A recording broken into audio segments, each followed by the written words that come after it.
Good morning students. कैसे हो सभी लोग? I hope all are good. और पहली चीज़ तो welcome 2025, all of you, happy new year. ठीक है। और नए साल में पहला सेशन हमारा होगा। ठीक है, 2025 का ये हमारा पहला सेशन है इस ईयर का। सो 4 मई को पेपर है। तो जो जैसा जिसका टारगेट है, जो जिस टारगेट पे काम कर रहा है, उसका वो इस साल पूरा हो 2025 में। ठीक है। और जो लोग नीट दे रहे हैं उनका भी सिलेक्शन हो, हम हैं, आप हैं, कोई भी हो। ठीक है। तो बहुत दिन हो गया है, 16 दिसंबर से कोई भी पढ़ाई से रिलेटेड कोई भी बात हम लोगों की या कोई भी लेक्चर हम लोगों का नहीं पढ़ा है। ठीक है। थोड़ा मेरी भी क्लासेस चल रही थी। मेरी क्लास जस्ट अभी ख़त्म हुई है। 4 PM से शुरू हो गई थी मेरी क्लास। ठीक है। और पीछे का कोई भी बैकग्राउंड आ रहा हो तो प्लीज़ कोई अवॉइड कर दीजिएगा। ठीक है। और जो क्लास है उसका आज हम लोग अपनी क्लास ले रहे हैं। इस 2025 दिस ईयर का फर्स्ट सेशन हम लोगों का होगा ब्रीदिंग एक्सचेंज ऑफ गैसेस। ठीक है। ब्रीदिंग एक्सचेंज ऑफ गैसेस की हम लोग आज लेंगे, वन शॉट लेंगे। अब वन शॉट मेरा चाहे 1 घंटे का चले चाहे कुछ भी हो, मेरे अंदर पूरा प्रॉपर जोश रहेगा। ठीक है। मैं प्रॉपर तरीके से एक्टिव हूँ। मैं सुबह मॉर्निंग की मैं उठी हुई हूँ, मैंने एक बार भी रेस्ट नहीं लिया है, ब्रेक कुछ नहीं लिया है, बस प्रॉपर अपना पढ़ रही थी, अपनी क्लासेस लिया। फिर मैंने कहा कि आज तुम लोगों को भी breathing and exchange of gases मैं पढ़ा दूंगी, पूरा डिटेलिंग होगी, बहुत अच्छे से करेंगे, बिल्कुल फोड़ देंगे हम लोग आज ब्रीदिंग एक्सचेंज ऑफ गैसेस। ठीक। सो आज भी देखो मैंने पानी रखना भूल गई अपने लिए। ठीक है, रोज मेरा ये होता है। और मेरी लाइव सेशन कब खुलेगी कब नहीं खुलेगी मुझे इसका कोई भी आइडिया नहीं है। मैं बहुत कोशिश कर रही हूँ, बहुत परेशान हूँ। और मे भी हो सकता हो कि मैं सेशन के न्यू लाइव सेशन लेने के लिए आप लोगों से कुछ नया चैनल बनाऊंगी। ये मेरा मेन चैनल रहेगा। दिस इज़ जो मेरा चैनल है जया चौरसिया, ये मेरा मेन चैनल आएगा। उसमें सिर्फ और सिर्फ हम लोग अपना लाइव सेशन उसमें सिर्फ हम लोग अपना लाइव लेंगे। ठीक है। ये हमारा मेन सेशन रहेगा जया चौरसिया वाला जो है, इसमें हमारा कुछ नहीं होगा। इसी में जो इम्पोर्टेंट टॉपिक्स होंगे, जो इम्पोर्टेंट कुछ होगा। और एक चीज़ और है, आप लोगों के लिए एक सरप्राइज़ है, एक गुड न्यूज़ है। कुछ ऐसा कर रहे हैं आप लोगों के लिए, 3-4 दिन में बस डिस्कस हो जाएगा, फिर हम अनाउंस कर देंगे कि क्या आप लोगों के लिए है। ठीक है। आप लोगों के बेनिफिट के लिए ही है। तो चलो बिना टाइम वेस्ट करते हुए अब हम लोग अपना breathing and exchange of gases वाला चैप्टर शुरू करते हैं। बहुत दिन से ब्रीदिंग ब्रीदिंग, आज सांस ले लेते हैं थोड़ा हम लोग। ठीक है। ब्रीथ कर लेते हैं 1 घंटा हम लोग आज, ब्रीथ 1 घंटा आज हम लोग सिर्फ ब्रीथ ही करेंगे। ठीक है। चलो एनसीईआरटी से पढ़ाएंगे, एनसीईआरटी की एक एक लाइन पढ़ाएंगे। और इस समय 4 महीने बचे हैं नीट के लिए, तो सिर्फ और सिर्फ अपनी मॉड्यूल्स जितना है सब कुछ छोड़ दो, सिर्फ एनसीईआरटी पे फोकस कर लो बस। जो टीचर एनसीईआरटी पढ़ा रही है सिर्फ उस पर ध्यान दो। अब नोट्स वोट्स के चक्कर में मत पढ़ो। ठीक है। नोट्स वोट्स कुछ नहीं है इस समय होने वाले, सिर्फ एनसीईआरटी पढ़ लो। सारा पूरा पेपर एनसीईआरटी से बायोलॉजी का आता है। 360 मार्क्स तुम्हारे तुम्हारे 90 क्वेश्चन एनसीईआरटी से ही आते हैं। ठीक है। 90 क्वेश्चन, 90 तुम्हारे एनसीईआरटी से ही आते हैं। ठीक है। तो चलो अब हम लोग अपना स्टार्ट करते हैं, क्योंकि क्लास हम लोगों की थोड़ी सी यार लंबी चलेगी। और एक चीज़ और है, ये हमारी रिकॉर्डेड क्लास है, तो ये आप लोगों को रात में नहीं मिलेगी, ये आप लोगों को मॉर्निंग में मिलेगी। ये आप लोगों को मॉर्निंग में मिलेगी, रिकॉर्डेड रहेगी 8 बजे। ठीक है। 8 AM पे आपकी ये क्लास रिकॉर्डेड मिलेगी। 8 AM पे आपको ये क्लास आपकी पब्लिश हो जाएगी। इसको आप देख लीजिएगा, बिल्कुल फोड़ देंगे, इतने अच्छे से पढ़ाएंगे बाय गॉड। तुम लोगों को एक सिंगल वर्ड एनसीईआरटी का मिस नहीं कराया जाएगा, मैं सच बता रही हूँ। बहुत कॉन्फिडेंट से मैं बोल रही हूँ कि बस सच बोल रही हूँ, कोई कन्फ्यूजन नहीं आएगी, कुछ नहीं होगा। चलो अब हम लोग स्टार्ट करते। तुम लोग खुद सोचो कि मैं 4 बजे क्लास ली अपनी, अब 8 साढ़े 8 में मेरी खत्म, मैं फुल एनर्जी के साथ जोश के साथ मैं तुम लोग की क्लास ले रही हूँ। तो कुछ सोचो मेरे अंदर कितनी एनर्जी बची है अभी भी।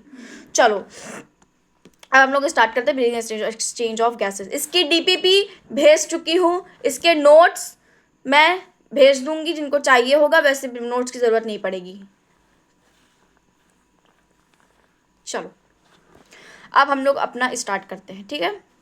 Breathing and exchange of gases, ठीक है। ब्रीदिंग मतलब क्या होता है? ब्रीदिंग मतलब सांस लिए हम लोगों ने, इसको ब्रीदिंग बोलते हैं, जो हम लोग ब्रीथ करते रहते हैं पूरे टाइम, ठीक। एक्सचेंज मतलब होता है अदला बदली करना किसी चीज़ का। हम लोग कहते नहीं है जैसे कि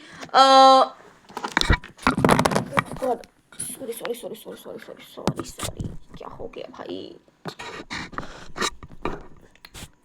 सब जाता मेरा, ठीक है। अब जैसे कि एक्सचेंज का फॉर एग्जांपल, ये हमारे 2 पेन हैं, ठीक है। ये 2 पेनों को हमने ऐसे एक्सचेंज कर लिया, एक में एक्सचेंज हो गया, इसको बोलते हैं एक्सचेंज करना। अब इसी तरह से हम लोग गैस का भी एक्सचेंज करते हैं। गैस मतलब कौन सी गैस होती है? दिस इज माई O2 और दिस इज माई CO2, ठीक, correct. This is my O2, this is my CO2, तो हम लोगों ने CO2 और O2 को एक्सचेंज करा है, तो इसी को बोलते हैं हम लोग breathing and exchange of gases, right. इतनी बात समझ में आ गई? चलो अब पहले इंट्रो पढ़ते हैं, फिर उसका एक्सप्लेनेशन करते हैं। As you have read earlier, oxygen O2, oxygen का जो फॉर्मूला होता है वो O2 होता है, वो सभी को पता होगा। कोई जीरो से भी होगा ना, उसको भी ये चैप्टर समझ में आ जाएगा आज। Is utilise by the organisms to indirectly break down nutrition molecules like glucose, एक मिनट रुकिएगा, like glucose and to derive energy for performing variation activities, carbon dioxide, CO2 which is harmful always। and अच्छा ये बताओ, अब ये हम लोग इतना जो चरचर पर बोलते रहते हैं पूरे टाइम, ये हम लोग कैसे बोलते हैं बोलो? ये जो हम लोग हर समय चरचर पर बोलते रहते हैं, हर समय एक्टिव रहते हैं सोशल मीडिया पे, फ़ोन पे, किसी का मैसेज आया खट से उसको मैसेज कर दिया, क्यों ऐसा है हम लोग के अंदर? हम लोग इतना क्यों एक्टिव रहते हैं? क्या रीज़न है इतना एक्टिव रहने का हम लोगों के लिए कि 24 आवर्स हम लोग पूरा प्रॉपर एक्टिव रहते हैं, अपना सब काम करते हैं फटाफट? क्यों? क्या हम लोगों को मिलता है? एनर्जी। जो हम लोग खाते रहते हैं ना कुछ, उससे हमको एनर्जी मिलती है हमारी बॉडी को। अभी बताते हैं, इसमें होगा, इसमें देखो दिया है, indirectly break down nutrition molecules like glucose and to derive energy. अब जैसे कि कुछ लोग जो जैसे जो लोग जिम जाते हैं, वो लेते नहीं है कुछ अपना ग्लूकोज, प्रोटीन शेक, पता नहीं क्या फलाना ढिमकाना लेते रहते हैं अपना, जो भी लेते हैं वो लोग, मुझे पता नहीं इतना, ठीक है। तो लेते, तो उससे भी उन लोगों को एनर्जी रहती है। that O2 has to be commercially provided to the cell, and CO2 produced by the cells have to be released out. This process to exchange of O2 from the atmospheric of CO2 produce। देखो हम लोग O2 इसमें एक minute ना, O2 from the atmospheric for CO2 produce करते हैं, ठीक है। मतलब हम लोग O2 और CO2 को जैसे बोलते हैं ना, हम लोगों ने CO2 लिया, O2 जो है रिलीज किया, या CO2, एक मिनट रुको, उसका मुझे कंफर्म करना पड़ेगा।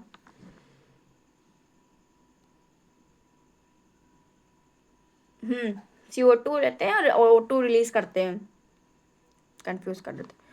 Commonly known respiration, place your hands your chest, ठीक है, and feel chest moving up and down. अपने चेस्ट पे हाथ रखो और देखो कि हमारा जो चेस्ट है वो अप डाउन होता है।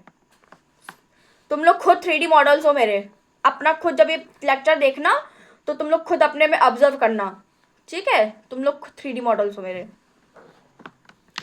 You know that it is due to breathing. How do we breathe? The respiration organs and the mechanisms of breathing and described in the following session of this chapter।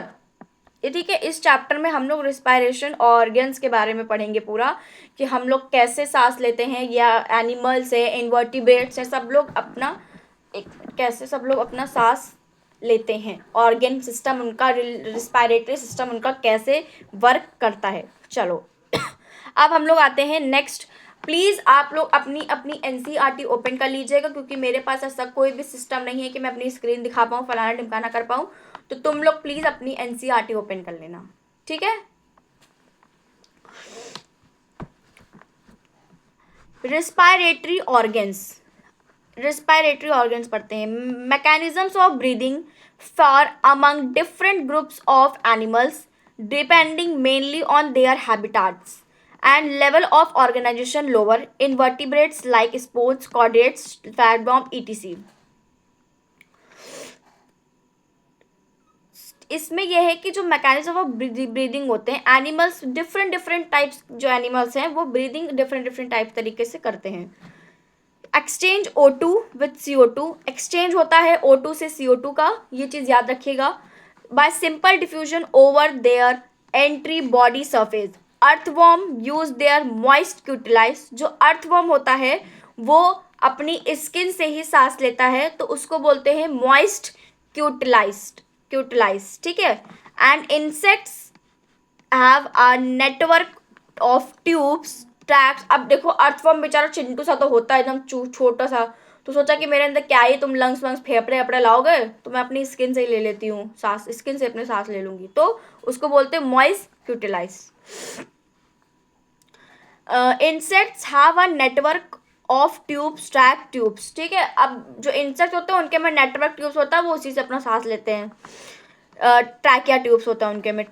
Transport atmospheric air within the body, special vascularisation structure और gills are used by the aquatic arthropods. इससे NEET का question बना है और NEET में question आया है, ठीक है। जो इसमें पूछ सकते हैं कि और एक्वाटिक ऑर्थोपोड्स क्या होते हैं, what is the meaning of aquatic, मतलब ऐसे कुछ क्वेश्चन है नीट में।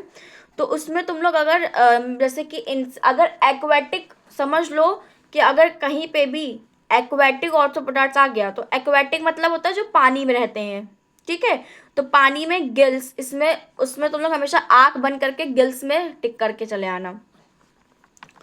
एंड मोलस्का, जो gills used by the aquatic products land mollusca wears the vascularisation bag and lungs are used by the trusted from the for the exchange of gases among vertebrates. Fishes use gills, जो fishes होती हैं वो gills से सांस लेती हैं, whereas reptiles, birds and mammals respire through lungs, और जो बर्ड्स होती हैं, मैमल्स होते हैं, वो सब लंग्स से, उनके फेफड़े होते हैं, लंग्स होते हैं। Ambulations like frog and respire through their the moist skin. Also mammals have the well developed respiratory system, और जो मेंढक होता है उसके तो बात तो बड़ी बड़े बहुत होते हैं, वो फ्रॉग तो हर चीज़ से लेता है, स्किन से भी लेता है और लंग से भी लेता है, वो दोनों जगह से लेता है, ठीक है। चलो यहाँ तक किसी भी बच्चे को कोई चीज़ नहीं समझ में आई होगी तो मैं फिर से मैं एक बार फिर रिपीट करती हूँ। एक बार एक चीज़ को 4 बार रिपीट करूँगी सेशन में, ठीक है। एक्सचेंज मतलब, फिर से सुनो, एक्सचेंज मतलब होता है, अच्छा एक्सचेंज की अदला बदली करना, मतलब CO2 से CO2, मतलब O2 लेते हैं, CO2 हम लोग इनहेल करते हैं, ठीक है। और हम लोगों को एनर्जी कैसे मिलती है, जो हम लोग ब्रेक डाउन न्यूट्रिशंस लेते हैं, इससे हम लोग जैसे प्रोटीन है वगैरह, खाना पीना जो भी हम लोग अपना चलते रहते हैं, पूरा टाइम मुंह चलता रहता है हम लोगों का, तो वो सब हमारी एनर्जी से चलता है हम लोगों का मुंह, ठीक है।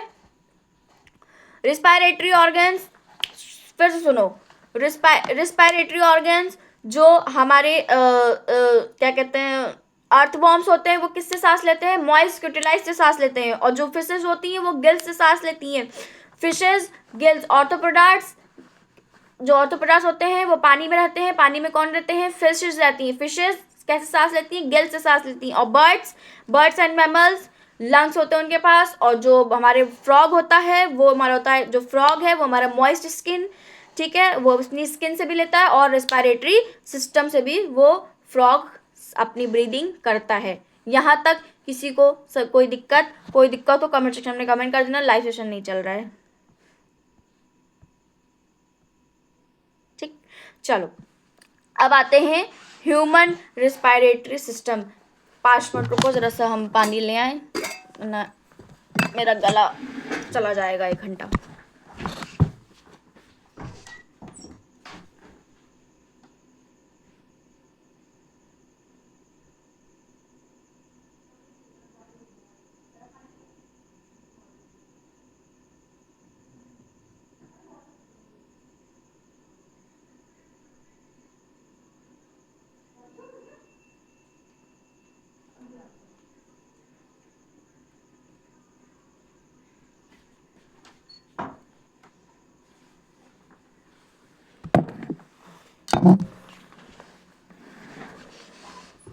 चलो, पानी का इंतजाम पहले कर लिया हमने अपना, क्योंकि गला चला जाएगा मेरा, तो तुम लोगों को पढ़ा चुके फिर हम।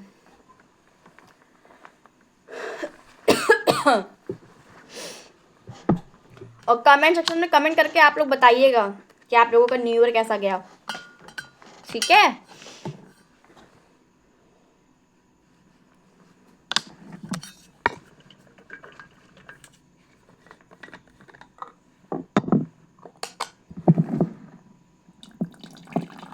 उस समय मेरे कुछ हेल्थ इशू भी हो गए थे, इस वजह से भी क्लासेस थोड़ी डिले हो रही थी। आज फिर मैंने देखा तो मैंने कहा आज तुम लोगों की क्लास लेती हूँ, आज तुम लोग आए हो मेरे हाथ में। अब हम लोग पढ़ेंगे इसके बाद ह्यूमन रिस्पायरेटरी सिस्टम।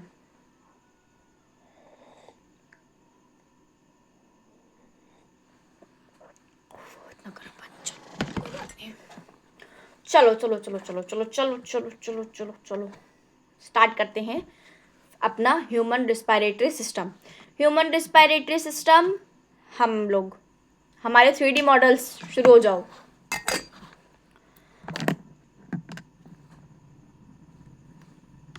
तुम ही लोग मेरे 3D मॉडल्स हो, ठीक है। चलो, ह्यूमन रिस्पायरेटरी सिस्टम एनसीईआरटी पढ़ेंगे एक एक लाइन, फिर उसका एक्सप्लेनेशन करेंगे। We have a pair of external nostrils open out above the upper lip. Nostrils क्या होती हैं? दिस इज माई नॉस्ट्रल्स, ठीक, ये हमारी नॉस्ट्रल्स हैं, दिस इज माई नॉस्ट्रल्स। और कहाँ होती हैं? हमारे ये लिप्स के ऊपर, अपर लिप्स, ठीक। और ओपनिंग आउट है, देखो नॉस्ट्रल्स हमारी ओपनिंग आउट है ना। We have a pair of external nostrils opening out above the upper lip. ये देखो अपर लिप है, ये अपर लिप के ऊपर। It leads to a nasal chamber. ये this is the nasal chamber, this is the nasal chamber, ये होता है nasal chamber.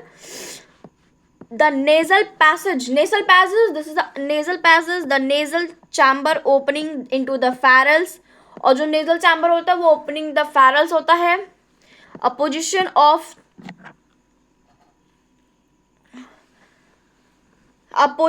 is the common passage for food and air। The pharynx openings through the larynx, जो pharynx होती हैं वो opening through the larynx region to the trachea। Larynx is the cartilaginous box. देखो जो लैरल्स होता है कार्टिलेजस बॉक्स होता है हमारा। कभी यहाँ पे हाथ लगाओ इस जगह पे, देखो बोलो बोलो यहाँ पे, देखो ऐसे कार्टिलेजस। देखो यहाँ पे इसको टच करो तो तुम्हारे देखो यहाँ पे वाइब्रेशन हो रहा है, ठीक है। तो जो ये चीज़ हमारी वाइब्रेशन हो रही है इसको बोलते हैं हम अपना sound box. This is my sound box. इसमें देखो दिया है larynx is the cartilaginous box which help in sound produce. ये चीज़ हमारी जो होती है ये चीज़ साउंड प्रोड्यूस करती है, इसी से हम बोलते हैं। यहाँ पे हमारे साउंड बॉक्स लगा है और ये चीज़ देखो थोड़ा मोटा मोटा है, ये चीज़ यहाँ पे छो, ये चीज़ हमारी hence also called sound box. इसको साउंड बॉक्स बोलते हैं। देखो हम लोग कुछ भी बोलते हैं तो ये चीज़ देखो, ये देखो यहाँ पे वाइब्रेशन हो रहा है।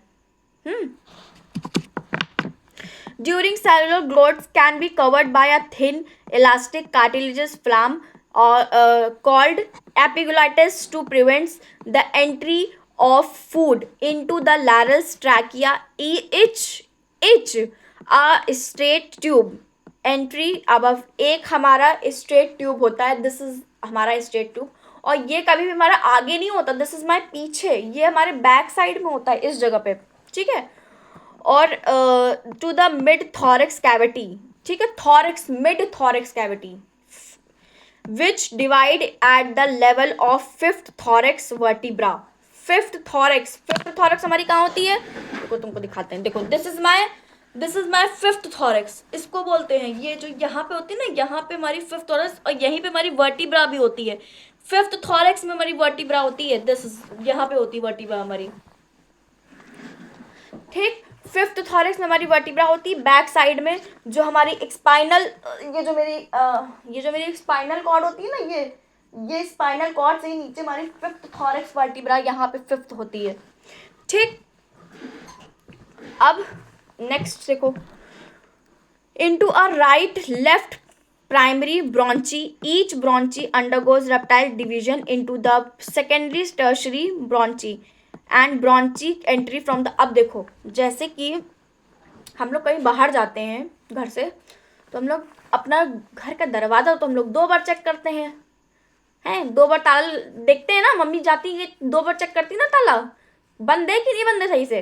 तो फिर तो हमारी जो, अब जो हमारे जो बनाया है हमारी बॉडी को जिसने, तो वो तो सेट होगा ना, जो सब हमारे अंदर जो तो सब फेफड़े सब सेट हैं, तो सब अच्छे से लॉक्ड है ना, तभी तो हम सही हैं, ठीक है। तो इन्होंने जो क्या किया है, हमारे जो लंग्स हैं, वो मतलब जो हमारे लंग्स है उसको उन्होंने डबल लेयर में जो है उसको किया है उसका, ठीक है। उसमें देखो अभी दिखाते हैं, इसमें भी लिखा है एनसीईआरटी में, द ट्रैकिया प्राइमरी सेकेंडरी, जो ये प्राइमरी सेकेंडरी ना, ये इसी में डबल लेयर है। जिसको डायग्राम देखोगे ना तो तुमको दिखेगा कि इसमें एक ऐसे, तुम लोगों को कैसे दिखाऊं मैं, रुको 1 मिनट, इसकी मुझे बहुत ज़रूरत पड़ती है, लेकिन मैं क्या करूं। जैसे कि ये लंग्स है, या मेरी लंग्स की कोई वो मत करना, मेरी आर्ट इतनी अच्छी नहीं है वैसे, फ़िलहाल मैं बना देती हूँ तुम लोगों के लिए फटाफट से। रुक जाओ यार, तुम लोग हंसोगे फिर, जस्ट अ मिनट।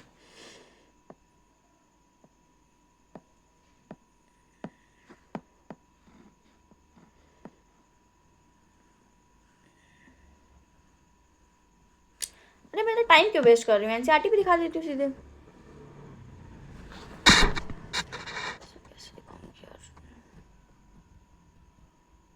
नहीं होगा, रहने दो यार, ठीक है।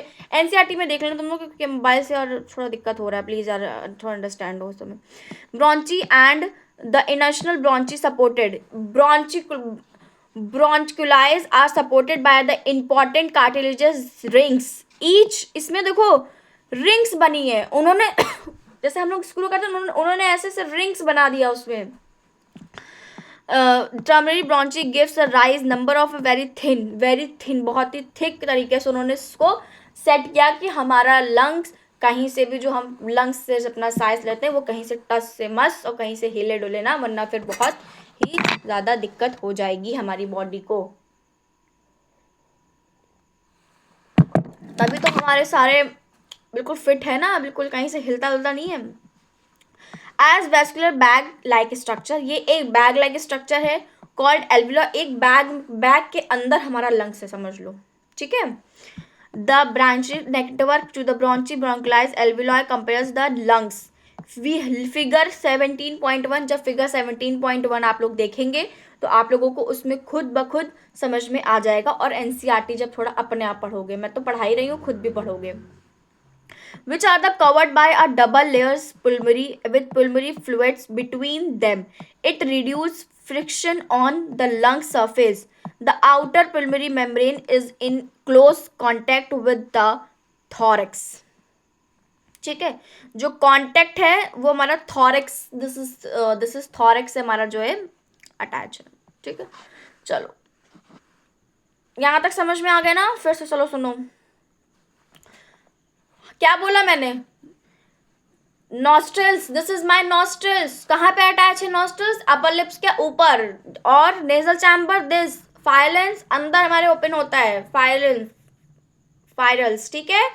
Trachea, this is my trachea, cartilaginous box, this cartilaginous box को क्या बोलते हैं, sound box, this is my sound box. इसको हम भी जब भी टच करेंगे तो ये हमारा जो है वाइब्रेशन होगा इसमें, इसको हम लोग साउंड बॉक्स से भी बोल सकते हैं, ठीक है। और जो हमारा लंग्स है वो कैसे पैक्ड है, लॉक्ड है, बिल्कुल जैसे हम लोग अपने घर का दरवाजा लॉक करते हैं उसी तरह से हमारे लंग्स भी बिल्कुल लॉक्ड है, बिल्कुल पिक है, उसको ब्रॉन्ची बोलते हैं। और रिंग लाइक स्ट्रक्चर है, उसमें डबल डबल लेयर है हमारे लंग्स में, जो लंग्स का वो है सिक्योरिटी इसमें बनी है। अरे सिक्योरिटी नहीं, मतलब क्या बोलते हैं, फिट है, मतलब जो अच्छे से।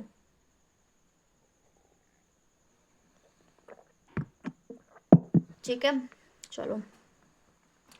Larynx, where the inner pulmonary membrane is the contact with the lung surface. The part starting with the external nostrils up to the terminal bronchial continuous, and the continual part wears the alveoli and their ducts from the respiratory or exchange part of the respiratory system.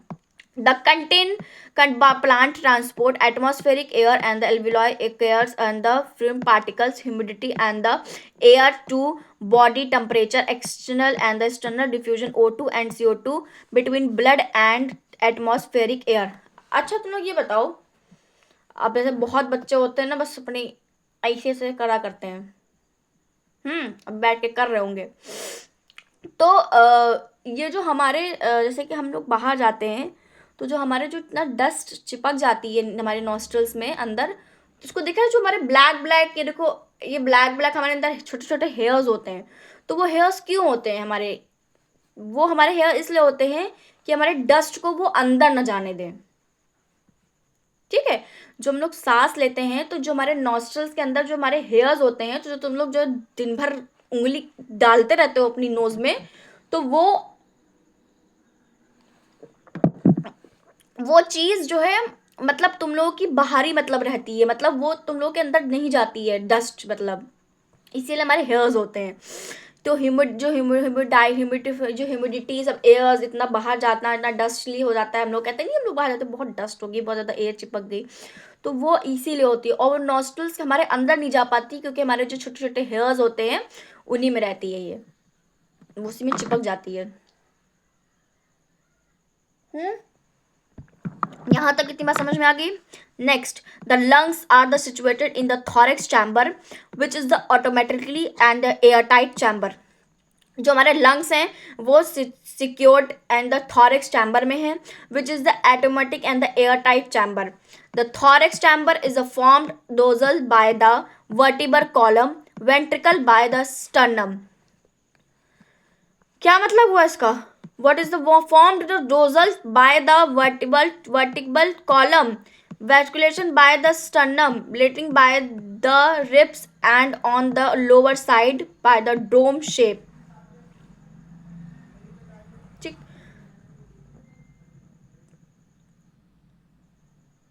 जो dry form होता है मेरा वो ऐसे होता है और यहाँ पे डोम शेप में होता है, दिस इज माई डोम, इसे ऐसे होता है और ये हमारे डोम शेप में होता है। ठीक, और द आउटवर्ड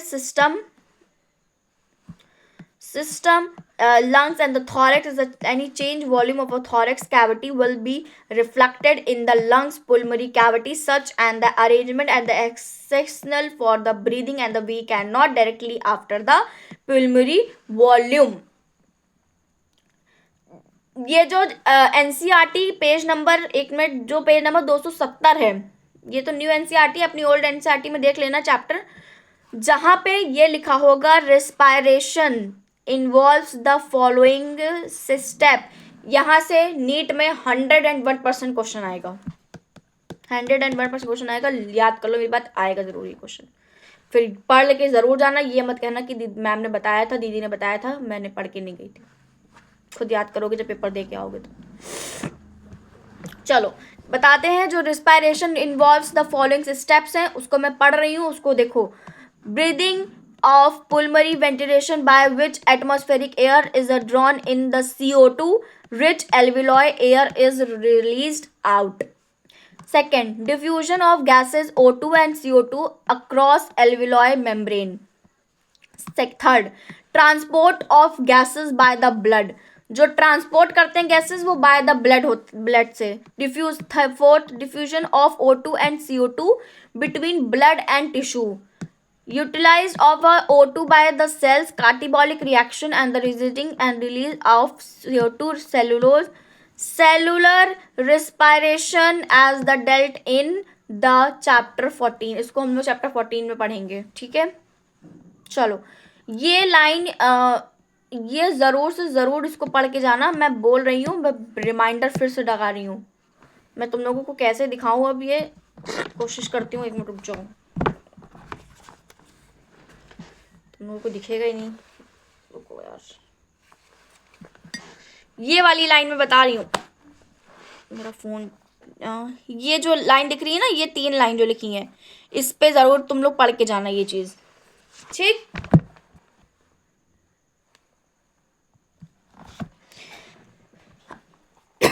पढ़ के क्या, अभी तुम लोगों को लास्ट में बताते हैं कि एनसीईआरटी पढ़नी कैसे है. तुम लोगों को भी नहीं पता, तुम लोग एनसीईआरटी पढ़ते ही नहीं हो तुम लोग.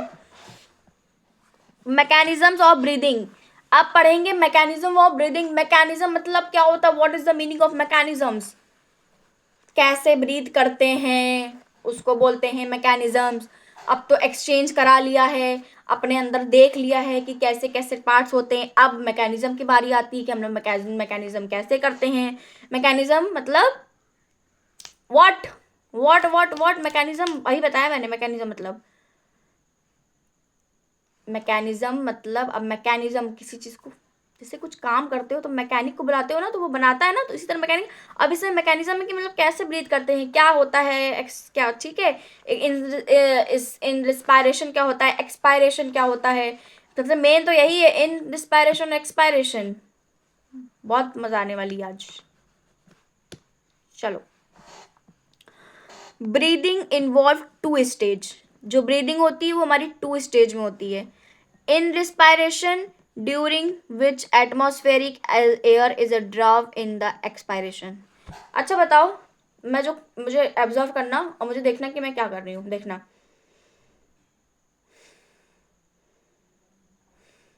What is this.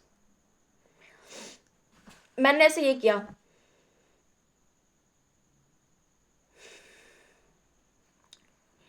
In respiration मतलब होता है इन मतलब सांस को अंदर लेना. जैसे कि इन किया ना मैंने, इन मतलब अंदर लेना कोई चीज को. और एक्स मतलब बाहर, एक्स जैसे एक्स, एक्स की याद आ गई.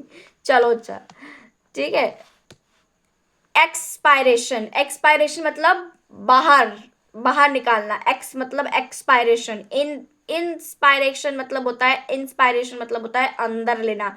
इन मतलब सांस को अंदर लिया और एक्सपायरेशन मतलब बाहर लिया. यहाँ तक समझ में आ गई बात. एक बात को मैंने 10 बार रिपीट करा इतनी देर में, ठीक. Breathing involves 2 stage. जो ब्रीदिंग होती है हमारी वो 2 स्टेज में होती है, inspiration and expiration, during which atmospheric air is drop in the and expiration by which the alveolar air release out.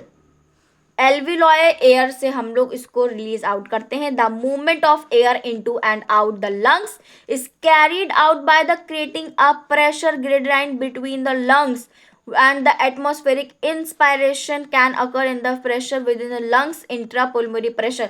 अब जैसे कि हम लोग इन करते हैं जब जो है सांस को, तो हम लोग के अंदर कुछ प्रेशर लगता है इतना. हम लोग की सांस देखो, लग रहा है फेफड़े फूल रहे हैं, लंग्स हम लोग के फूल रहे हैं. अब जैसे हम लोगों ने एक्सपायरेशन किया, रिलैक्स, कॉन्ट्रैक्शन, रिलैक्सेशन, इसको बोलते हैं कॉन्ट्रैक्शन रिलैक्सेशन, ठीक. is less than the atmospheric pressure. There is a negative pressure in the lungs respect the atmospheric pressure. Similarly, expiration take place when the intrapulmonary pressure is higher than the atmospheric pressure.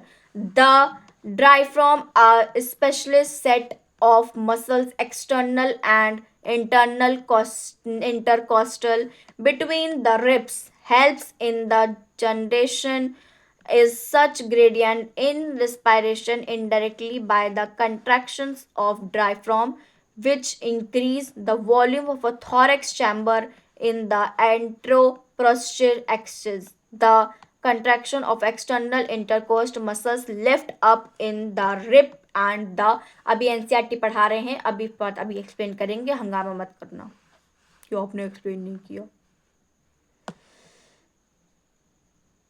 ठीक, चलो। Sternum causing the increasing the volume of a thorax chamber. Dorsal ventricle axis, the over increasing in the thorax volume, causing a similar increasing in the pulmonary volume, and increasing a pulmonary volume, decreasing in the internal pulmonary pressure to less than the atmospheric pressure, which force the air and the outside in the lungs into the inspiration in relaxation, and the diaphragm and the intercostal muscles returns the diaphragm and the sternum to their the normal position, restoration thorax volume average। अब जरा ये आप लोग जरा ये diagram देखिए 17.2। ठीक, 17.2 में जो ए डायग्राम है हमारा वो डायफ्राम है, एयर इंटर्निंग लंग्स। जो हमारी एयर है वो हमारी अंदर जा रही है,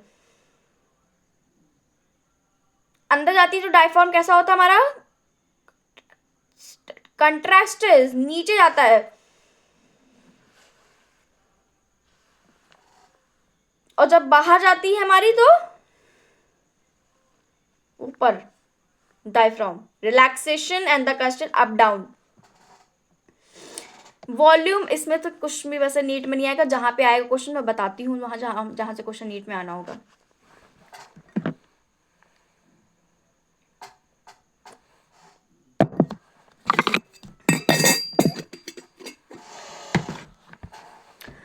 This leads to increase intrapulmonary pressure to sliding above the atmospheric pressure, causing the explosion of air from the lungs. Expiration, we have the ability to increase the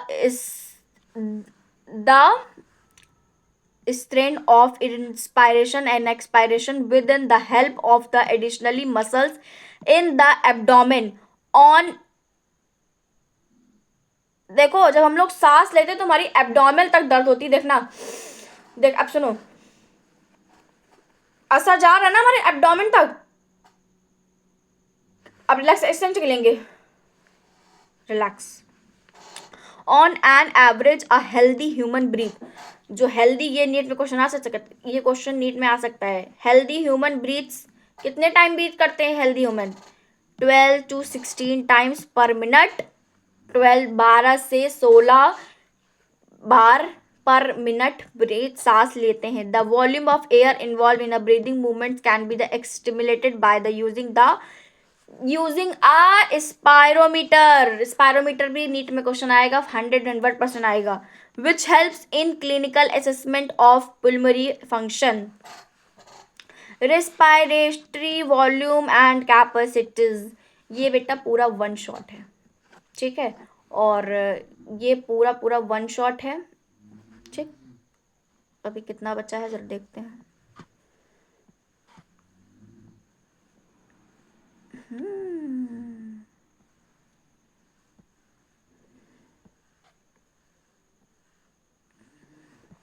अभी है 1 घंटे से 1 घंटे 10 मिनट या 1 घंटा 15 मिनट लग जाएगा पूरा। ठीक है, tidal volume TV. Tidal volume TV, volume of air inspired of expired during the normal respiration. जो टीवी होती है उसमें जो टाइडल, टीवी वाला टीवी नहीं है उसमें टीवी देखते हो, वो मैं समझ लेना। टाइडल वॉल्यूम, जो टाइडल वॉल्यूम होता है वो नॉर्मल होता है, मतलब जैसे कि कोई नॉर्मल इंसान है वो ले रहा है अगर, तो उसको बोलते हैं टाइडल वॉल्यूम। ठीक, उसको बोला जाता है टाइडल वॉल्यूम। तो वो कितना लेता है? Volume of air inspiration expiration during a normal respiration, it is approx 500 ml। ये लाइन याद कर लीजिएगा क्योंकि नीट में इससे पूछा जा सकता है। ठीक है, नीट में ये चीज आ सकती है। It is the approx 500 ml a healthy man can inspire of approximately 6000 to 8000 ml of air per minute। जो 6,000 से 8,000 होता है ml होता है वो एयर पर मिनट होती है, मतलब वो निकालते हैं जो नॉर्मल जो है जो लोग होते हैं, ठीक है। Next, inspiration revise volume IRV. Additionally, volume of air a person can inspire by a focal respiration. This average 2,500 ml to 3,000 ml. ये चीज इसमें जितना भी दिया है, जैसे कि जो ये दिया है ना, additional volume of air a person and inspire by a focal respiration the average 2,500 ml to 3,000 ml, ठीक है। ये चीज़ भी याद रखिएगा, इसकी जो तीन तीन लाइनें तीन चार हैं उसको ज़रूर याद रखिएगा, ठीक है। Expiratory reserve volume ERV, additionally volume of air a person can expire by a focal expression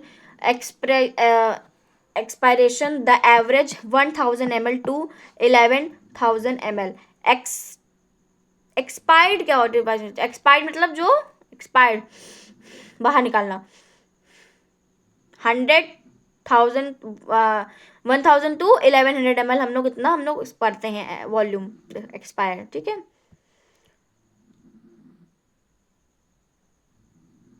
फिर हमारा हो जाएगा exchange of gases, transport of gas,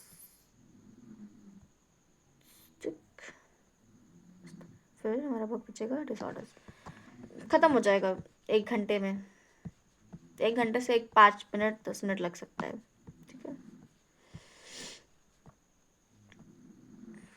Residual volume of air remaining in the lungs even after a focal expiration, the average 1,100 ml 1,200 ml. By adding up few respiration volume described above, one can derive the volume pulmonary capacitors which can be used in clinical diagnosis. In respiration capacity IC, total volume of air a person can inspire, the normal expiration and including tidal volume and expiration result the volume TV plus IRV. Krishna. Expiratory capacity, total volume of air a person can expire, the normal expiration and the including volume expired released and the volume TV plus ERV, ठीक है। ये सब इतना बस NCERT पढ़ने वाला है, इतना को एक्सप्लेन जो एक्सप्लेन करने वाला होता है मैं एक्सप्लेन कर देती हूँ। अभी जो बच्चेगा आगे उसमें एक्सप्लेन करूँगी। Functionally releasing and the capacity FRC, volume of air that will remain in the lungs after normal expiration, the including ERV plus RV. Vital capacity VC, the maximum volume of air a person are breathing enough after forced expiration, and the EVR and IVR, maximum volume of the person can breathe after the focal in respiration. अब देखो इसमें जो vital capacity में मतलब क्या होता है, जो वाइटल कैपेसिटी है VC, उसमें जैसे कि कोई बहुत फोर्स से सांस ली, ऐसे लिया, तो उसमें हमारा क्या आता है ERV टीवी याद रखिएगा। तो दोनों है इसमें ERV और टीवी दोनों है इसमें, जैसे कि ये हमारा ERV है और ये हमारा ये ERV है और ये हमारा टीवी है, ठीक। Total lungs capacities, total volume of air committing in the lung and the end of a force inspired and the including ERV and IRV of viral capacitors plus residual volume. अब आते हैं हम लोग exchange of gases, कि हम लोगों ने इसका O2 और CO2 का एक्सचेंज हम लोगों ने कैसे किया, ठीक। चलो, alveoli are the primary sites of exchange of gases. Exchange of gases also occur between blood and tissues. O2 and CO2 are exchanged in these sites by the simple diffusion, mainly based on pressure, concentration gradient, solubility of the gases, as well as thickness of the membrane involved in diffusion are also some important factors that can affect the rate of diffusion. Pressure contributed by an individual gases in a maximum gases called the partial pressure and is the represented and PO2 for oxygen and PCO2 for carbon dioxide. Partial pressure of these two gases in the atmospheric. Atmospheric में कौन सी हमारी दो gases होती हैं, एक O2 और एक CO2. जो P लगा है वो प्रेशर O2 और प्रेशर CO2 है. ठीक है. Air and the two sides of diffusion are given in table 17.1 and in figure 17.3. The data given in the table clinical indirectly concentration gradient for oxygen from alveoli to body to blood and blood to tissue. Similarly, इसका जो 7.1 हमारा है table, उसको मैं वो पढ़ा देती हूँ. वो टेबल हल्का सा देख लेना, इसमें नीट में आने की ज़रूरत नहीं है, लेकिन एंटी को भरोसा भी नहीं है कि एंटी कुछ दे भी सकता है. ठीक है. रिस्पायरेशन गैस जो O2 और C2, जो हमारी रिस्पायरेशन गैस होती है, वो जो सांस लेने की गैस होती है हमारी, रिस्पायरेशन मतलब होता है सांस जो हम लोग ब्रीथ करते हैं, रिस्पायरेटरी. ठीक है. तो रिस्पायरेटरी गैस हमारी O2 और CO2, हमारी सिर्फ दो ही गैस होती हैं, O2 और CO2. ठीक है. तो जो एटमॉस्फेरिक एयर हमारी होती है O2 में, वो होती है 159, और जो एल्विलॉय में होती है, और जो हमारी CO2 में होती है वो 0.3 होती है, और जो एल्विलॉय होती है वो हमारी O2 में 104 होती है, और जो CO2 में होती है हमारी वो 40 होती है. ब्लड डीऑक्सीजनेटेड मतलब जो O2 होता है वो 40 होता है, और जो CO2 होता है वो 45 होता है. ठीक. ब्लड ऑक्सीजनेटेड में डीऑक्सीजनेटेड हो गया, अब ऑक्सीजनेटेड पे आए हैं. ऑक्सीजनेटेड में O2 95, CO2 40. टिश्यूज में O2 40 और CO2 में 45 होता है. इसको हल्का सा देख लीजिएगा और याद हो जाएगा. ठीक है. अब जरा ये डायग्राम देख लो 17.3.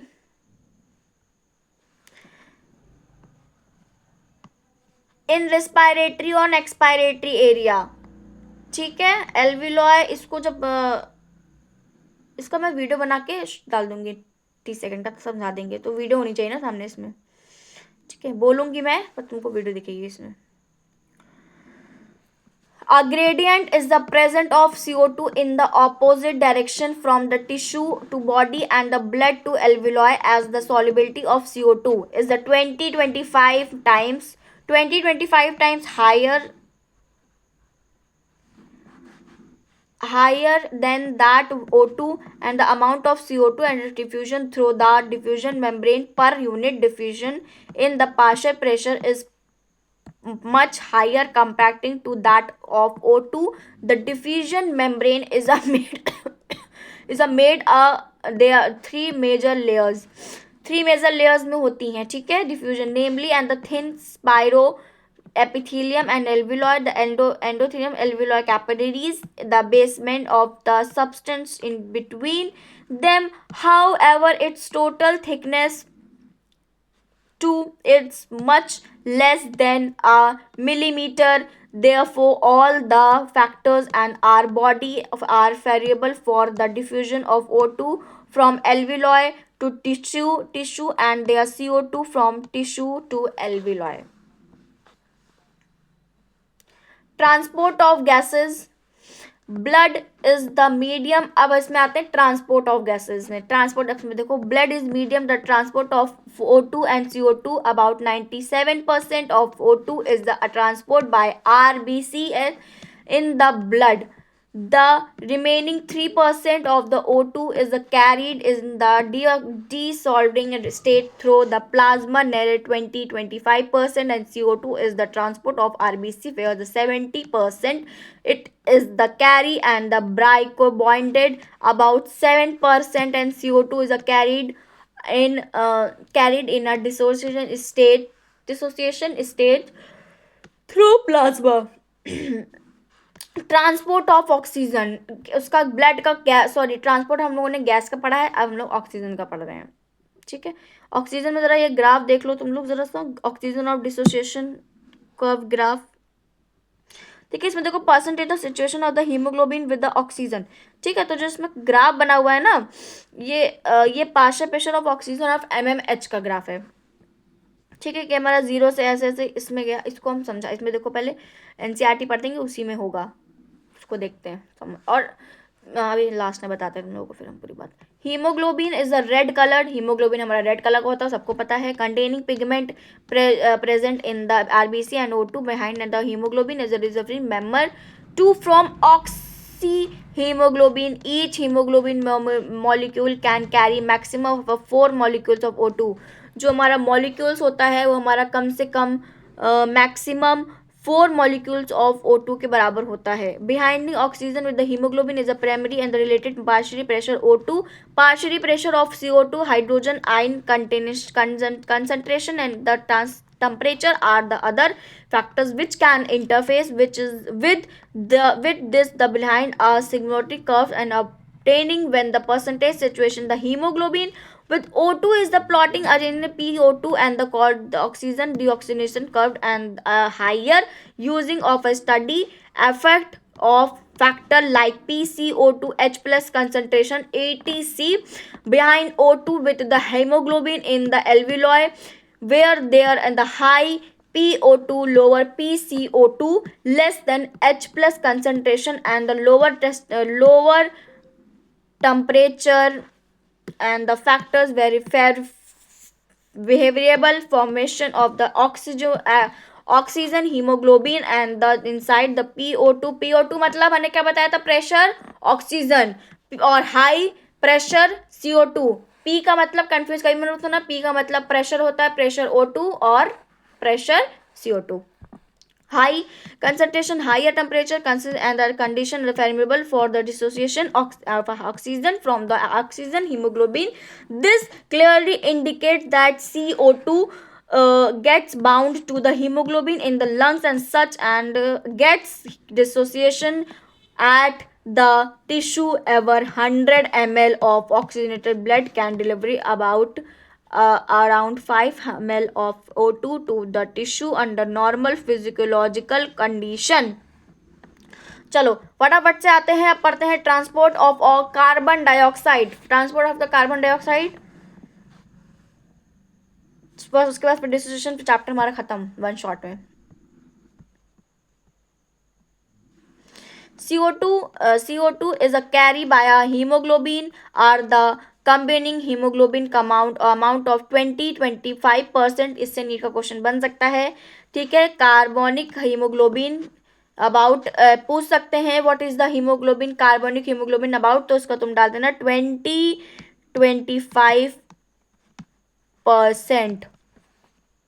ठीक, this behind is related to the partial pressure of CO2 PO2 and the pressure of the effect behind when PCO2 is a high and the PO2 is a lower as in a tissue more and the blind carbon dioxide occurs where the PCO2 is lower and PO2 is a higher in the alveoli. Dissociation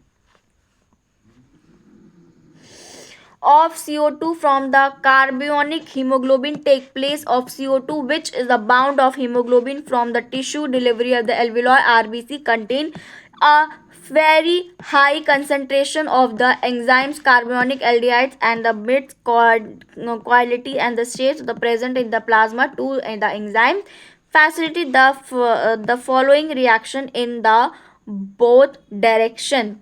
इसका जो reaction है वो reaction इसका आप लोग देख लीजिएगा.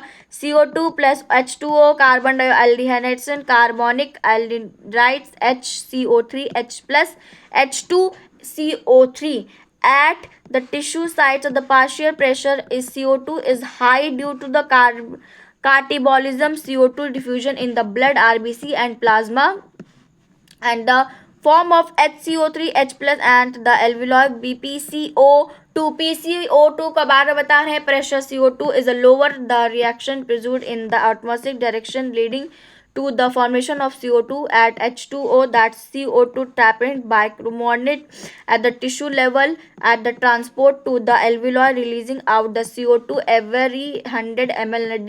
Deoxygenated blood delivers approximately 4 ml of CO2 and the alveoli. जो हमारा alveoli होता है उसमें जो CO2 होता है वो ब्लड डिलीवर करता है अप्रोक्सीमेटली 4 ml CO2 में. ठीक है, एल्विलॉय।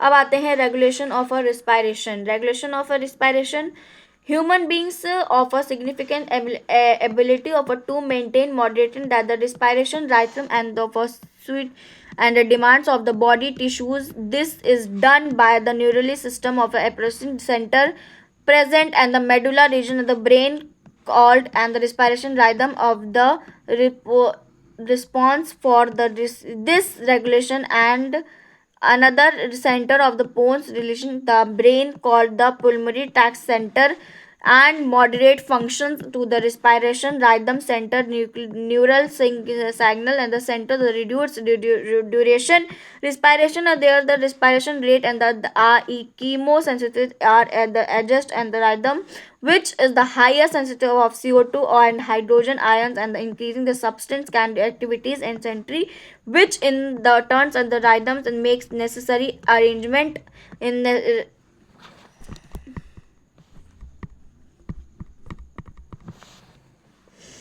in the process which is a substance can be the application respiration association. एक मिनट रुक जाइए जरा.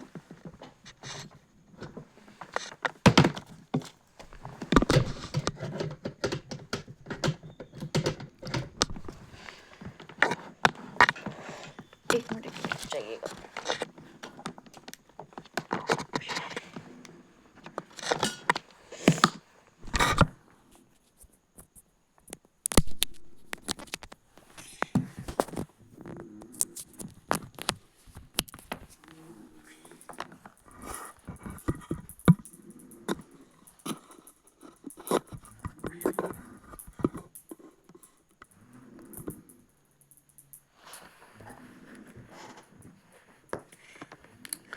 And the carbohydrates can be releasing change in CO2 H plus concentration and the send necessary signals to the rhythms and the remitting actions. The role of oxygen in the regulation of the respiration rhythms in the quality insignification. ठीक है, insignification.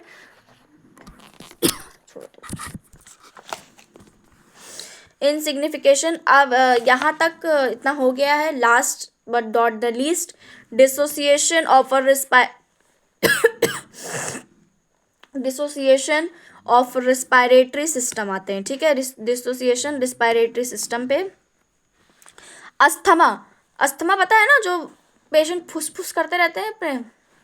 Is a difficulty breathing oxygen releasing and the during the information and the bronchi. इसमें देखो जो ब्रॉन्चीज ऐसे जो गोले गोले type के जो ब्रॉन्चीज बने होते हैं ना ऐसे करके इन लोगों में, रुको मैं दिखाती हूँ, ऐसे ऐसे करके तो वो फूल जाते हैं. तो जो लंग्स में वो इतना फूल जाते हैं कि लंग्स में सिर्फ इतना सा बचाता है कॉन्ट्रैक्शन, तो उनको सांस लेने में दिक्कत होती है.